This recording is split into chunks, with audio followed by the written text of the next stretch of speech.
శ్రీకాళహస్తికి ముందు CID special investigation team వేసి పంపించాలి. లేదా దేవాదాయ శాఖ తరపున కూడా కాకపోతే ఏసీబీ తరపున పంపించింది ఒక టీం. నిజమా కాదా అన్నటువంటిది. సీసీ కెమెరాలు తీయండి చూడండి.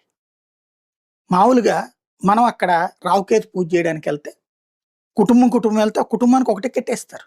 నలుగురు కలిసి పూజ చేస్తాం కానీ నలుగురు 4 టికెట్లు అక్కర్లేదు. రావుకేతులకు సంబంధించినటువంటి ఆ టికెట్ తీసుకోగానే 750, 1500 ఇట్లా 7 రకాలు ఉన్నాయి. అంటే మండపంలో ఇంత, మండపం కొద్దిగా యువతలకు వస్తే ఇంత, గుడి లోపలైతే ఇంత, ఇట్లా ఉన్నది. ఏదో సిస్టమ్స్ ఉన్నాయి 4. దాంట్లో ఆ వెండి పడగలు గుడే ఇస్తుంది. ప్రజలు పూజ చేసిన తర్వాత, భక్తులు పూజ చేసిన తర్వాత అక్కడ ఉన్న హుండీలోనే వేసేయాలి.